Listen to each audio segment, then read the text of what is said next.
about what to do with the future of New Hanover Regional. Both Spence and Hannah were on that group that weighed that and looked at proposals from outside systems. In the end, the hospital was sold to Novant Health, a not-for-profit system out of Winston-Salem, and that sale closed this year in February. And now starts the long-term work of what to do with the proceeds from that sale, the bulk of the proceeds, which, as I emailed Spence in November to ask how much the check was after all the dust settled, equals $1.296033525 in the fund, and is up to this group and the other members of the 13-member board to figure out how to spend that. So welcome. Thank you for joining us. Just to start us off, so I gave a little bit of the background. 13-member board has been assembled. They've been doing a lot of housekeeping work this year. I'm just going to quickly go through the cliff notes, and you guys add anything else that was super important you think. But creating the policies, creating the committees, creating the framework. I believe investing that money as you figure out how the process is going to work in some conservative funds. Looking for a national search for an executive director. So basically getting a house in order of something that's never existed before. So nothing that you've ever inherited. Very few models in the country that is similar to. So talking to other folks of large endowments. And as anything, when you're talking about $1 billion or more, the devils are in the details. So that's what you're going to fill us in a little bit today. But just to start us off, as you've gone through this process this year and you've talked to these other foundations and endowments and done all this homework and research, what have been the biggest surprises and takeaways for you? Spence, if you want to start. Well, I'll start by passing it to Hannah because she's really been at point on that. You want me to? Seriously? Okay, I'm glad to. I think the biggest takeaways, we have an incredible board, and I think that has been a gift.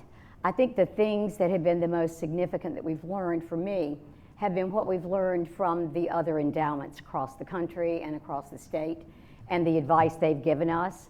One of the first things that we learned was from the Golden Leaf Foundation. It was Dan Gerlach, and he said, your biggest challenge is going to be how to spend that money, that much money, responsibly. And I think that's I think that has stayed with us. And the other thing was some advice from the Duke Endowment. And they said, the president of the Duke Endowment is Rhett Mabry, and he said, you need to be prepared to fail 20% of the time. And of course, with somebody like Spence, who's a banker, that was the most frightening thing I think he heard the whole time. But I think the point was, if we're going to be bold, we're going to push out there with ideas that don't always work. And so those are things that we've learned, and I think they've been good takeaways. What do you think, Spence? What have you been surprised about this year as you've gone through this? Yeah, well, I've been surprised by how absolutely ignorant I am and how little I know about things, because, we have been like sponges trying to learn, and it's rare that you start something like this from scratch without a whole lot of framework. And I give so much credit to the leadership of the county and their vision and wisdom to set this up as they did, so that we could have that flexibility and set it up the right way. But it has been a learning process. I think a really overarching theme from some of the groups that we talked to was to take our time. Don't be in too big of a hurry in hiring a CEO. Don't be too big of a hurry investing your money. Don't be in too big of a hurry at anything. And so we have spent a year doing what probably appears very boring things, building a foundation, building policies.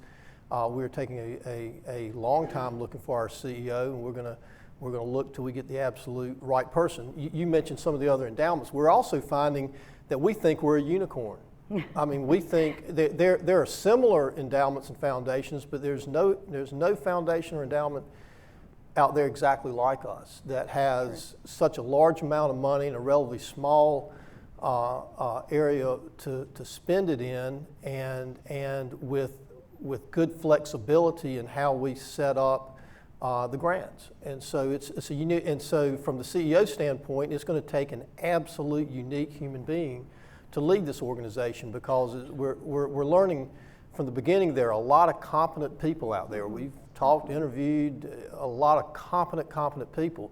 The key is the fit. You know, it's a unique endowment. We believe this is a unique county and community, and we're going to get a unique person to run it. But anyway, I think taking our time and doing things right. And Hannah's right. I mean, it took my breath away when we were told more than once to be prepared to fail, and don't be afraid to do things different and take chances. One of our values is courage, and that courage is we're going to do some things that are different, and if you do things different, they don't always work out. And so, as a banker, you can't make many mistakes and stay in business, and so I've kind of had to step back and take a deep breath on that. But we are going to do things different. We want to look at we've got a lot of money. We want to look at things big, and so we got a lot of work ahead of us. You all recently had 2 public listening sessions, which were intended to be about the process, about the framework, how you should do these things. The last one I know was 3 hours long, and many of it was people pointing out, pitching what their issues are and what their organizations do. So you have a high interest, I think, from people seeing which way it's going to go. So I know we were talking about timing and slowing down, but I'm sure you get this question all the time in terms of when do you actually think is a realistic time frame for the grant process to start? I think we will begin in January working on our strategic plan, and that will include the grant criteria. And we'll be ready to share the grant criteria in midsummer. We'll take applications in September, and then grants will be issued probably in November. That's the plan. Now, things could change, but maybe before, maybe later. Yeah, and it hinges on, we are being deliberate in investing the money. We recognize this is y'all's money, this is public money, this is the community's money, and so the first thing is we kind of put a 3-tier plan in place, and the first one was don't lose this money, and so we put it in the most conservative thing you can put it in, and then we're now incrementally getting it invested very slowly in a kind of a dollar cost averaging method. So, and as most of you know, we're setting this up as an endowment so that it will live in perpetuity, and so the idea is to spend the investments and the dividends and the interest off the investment. And so, in our first year, we will not have as much to grant, as we will have in future years. So we've been deliberate about that as we move forward. I think the other thing, Vicki, is that we have to build capacity with the nonprofits. So not only will we maybe not be investing $50 million the first year, a lot of the nonprofits have to build the capacity to handle that much money. They may have been accustomed to asking for $50,000, but handling, 10 times that is more than many of them can handle responsibly and that we can oversee.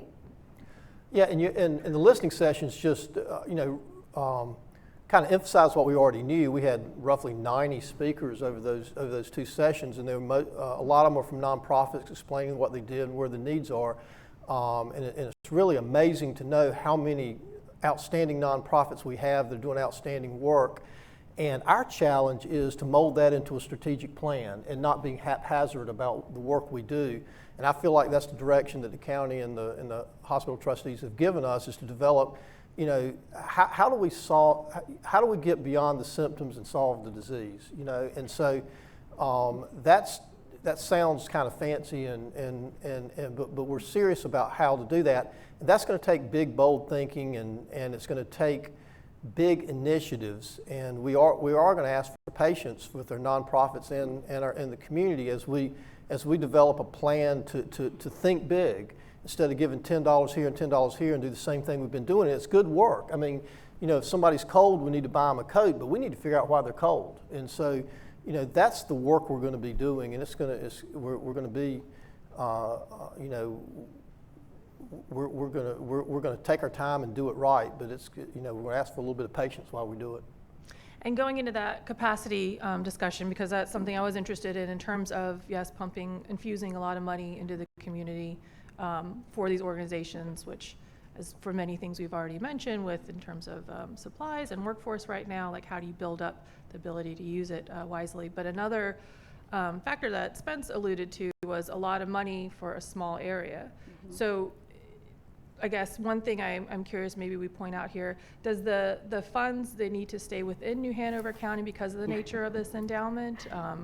Is it could it go to a very large nonprofit based in California, but we'll do a project here? Like, how does that work? And again, this is very specific because it was a sale of the New Hanover owned hospital, but have you guys figured out how that will work yet in terms of who's eligible? You're trying to get us in trouble with table 2 over here. Yeah. The county commissioners are sitting They down there and already gave you go, the money. I can't wait to hear how they stumble through the answer to that question. They gave you the money. You're fine. No, but I will give a little background in fairness. I mean, you know, the New Hanover Regional Medical Center was owned by New Hanover County, by the residents of New Hanover County, and so it's an asset of the county. So when it was sold, the county commissioners appropriately and wisely set up the endowment to serve New Hanover County. That's appropriate. The value of New Hanover Regional Medical Center was created by New Hanover Regional Medical Center, which is a regional function. And so there can be an argument that says there was a regional function to the value of the entity, not the actual assets themselves. And so that's a discussion for politicians and people with a higher job grade than I have to do that. But we've been given direction to focus on New Hanover County and to spend the money in New Hanover County. But we all know that the ills that we need to solve, the challenges we have in our community, the things that are out there, you know, we're all blessed people in this room. We're all fortunate. We all know that.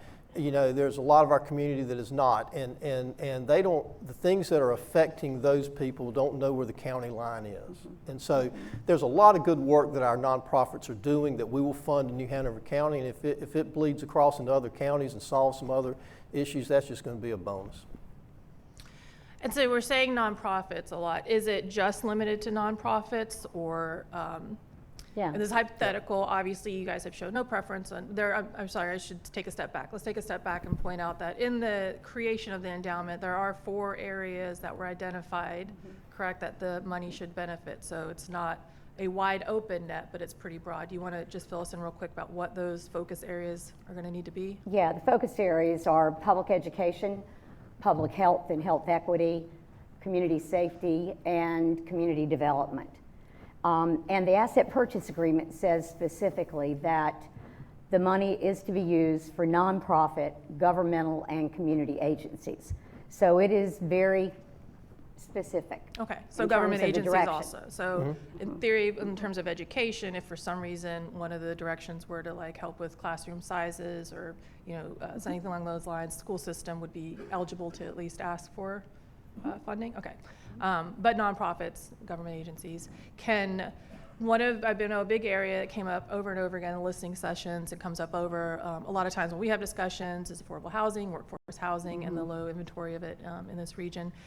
Is there a scenario where the greatest impact of that could be through, though, a private developer would have more ability, I guess, to build a large 100% affordable housing workforce place? Would they be eligible for endowment funds, or would there be a way where they could be involved? Well, they'd have to get creative because they would not be eligible. Because they're for-profit. For-profits, we're not going to grant money to for-profits, and that was at the direction of the asset purchase agreement, the county. It was reiterated by the Attorney General, and so it's pretty clear this needs to be for nonprofits. And now, if for-profits want to grant their money, invest their money in nonprofits in a charitable manner, we'd certainly love to be a part of the nonprofits that do it, but it's going to be limited to nonprofits and governmental community agencies. Okay. And all that leads to, I guess, we're talking about very large societal issues. So we're talking about fixing education and fixing affordable housing and fixing health equity and the divisions of poverty in our community. So a couple things for you guys to fix here. So how do you possibly go about even prioritizing, and I know this is going to come through the strategic plan and you haven't worked all this out, but philosophically, how do you take this fire hose of the number of issues and start whittling away at it? Like, how do you begin to prioritize? You know, I think that one thing, when we hire a staff that has more expertise than Spence and I have, that will help a lot. But I think we've got to go through the community needs and look at community health assessment, look at how we're doing in education. You know, we know what's happening with 3rd grade reading. We know that 3rd grade reading is pivotal. You're not going to, you know, your chances of dropping out if you don't pass that 3rd grade reading test are huge. So I think that we've got to study each of these buckets And then ultimately, we won't decide. We will put out grant criteria, but it will be up to the nonprofits to do the work. We're the catalyst. We're the catalyst, but I think that we've got to methodically work through and see where we think the greatest needs are, and then shape the grant criteria in that direction, and then hope that what they come back with in September will begin moving us forward. And we're not going to throw spaghetti at the refrigerator and hope it sticks. I mean, we're going to develop a plan, and it's going to be data driven. We want to partner. There's information out there. You know, Cape Fear Collective's done a good job. There are other entities that can provide information that says, here it is, gang. Here's what you got in front of you. You know, and as Hannah says, you know, we're not the problem solvers. We're the money partner for the problem solvers. But we're going to look for collaboration. We're going to look for entities working together. We're going to look for coordination in a big manner. That is something we can drive, because if we insist on it in funding, then it'll happen. But it's going to be data driven. We're not just going to guess at what, you know, we all feel what the problems are, but we're going to rely on the data that gives us good direction, so that we can, as Hannah said, so that we can responsibly invest your money. You know, the other thing that I think is really important with philanthropy, they refer to it as the passing gear, and it can make the difference. The private sector can't do it alone, you know, move the whole community forward, and government can't do it alone. But if government and the private sector are aligned, and philanthropy is aligned also, that's when the magic happens. That's when you have transformation.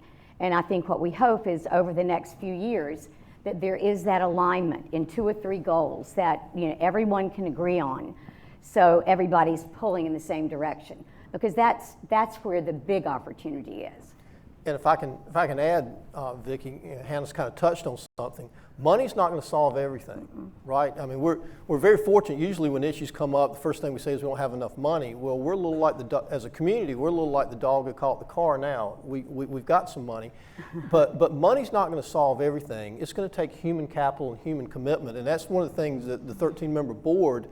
You know, we spent a great deal of time talking about it and committing to ourselves and committing to y'all that we're going to invest our human capital, we're going to put our names on the line, we're going to put our reputations on the line, and we're going to lead this. But we're going to ask everybody in this room, from the private sector and the government and everybody in the community, to do the same thing, because it's going to take people to make this happen. You know, we all know you can throw money at things and it just can go out the window. We're going to have to responsibly invest the money in a grant mechanism, but we're going to have every human being in our community invested to make this thing successful. If we do that, I'm going to start talking Pollyanna now, but you know, getting back to being a unicorn, if we are aligned, as Hannah said very, very well, and then we are all committed as people to do our parts and step up and get out of our own shadow and admit that we've got biases, unintentional, or I don't think intentional, but unintentional biases, and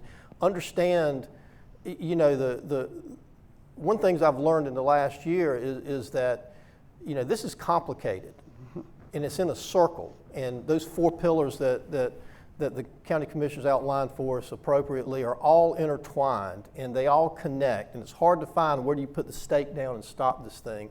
We're committed to do it, and we're going to ask everybody to join us.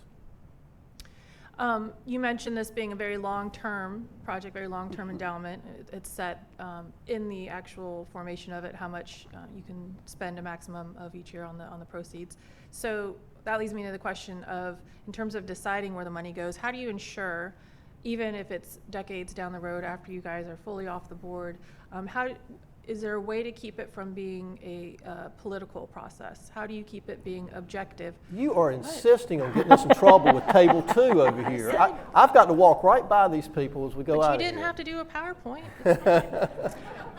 But yeah, is there a way to make this, how objective can you make a process like this versus? Well, I'll take a stab at it. I think it was intentionally set up to remove politics from this process. The ills that we're trying to solve are not political, right? I mean, these, you know, I thank Natalie so much for her vision and foresight to be a breakthrough city, a breakthrough community.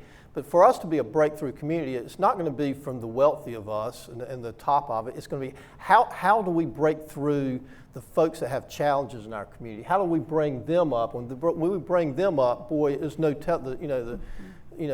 there's no ceiling to it. So I congratulate, and I know I keep saying this, the county commissioners for their vision and backbone of depoliticizing this issue.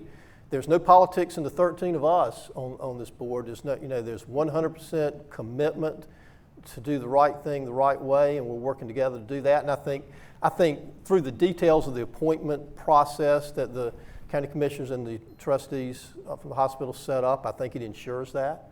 And we felt like as the initial board members, it's our responsibility to create the infrastructure and the foundation to ensure that doesn't happen. And that's what we've been doing for a year, is to set this up in a way that so it won't blow with the wind. It won't blow every time there's a new appointment to the board or a new election on the commissioners or a new appointment for the hospital board, that it will have a solid foundation that will just, again, continue to rely on data and continue to rely on the community input to do the right thing. I don't think there's a way you take politics out of anything. Hush, ultimately. hush, hush. Yeah. But what I was going to say, I think the idea of having fresh blood come in and out, as long as you have stability on a board, I think the kiss of death sometimes is a self-perpetuating board. So I think that not only do I think they set it up right, the thing that they gave us, the huge gift is financial, but I think they had the vision to give us a broad brush direction with 4 big buckets that are very general and are not too prescriptive. So 50 years from now, this endowment can pivot when it needs to pivot. And that is not the case with many endowments, across the state and across the country. So I think giving us that range of options was a big gift.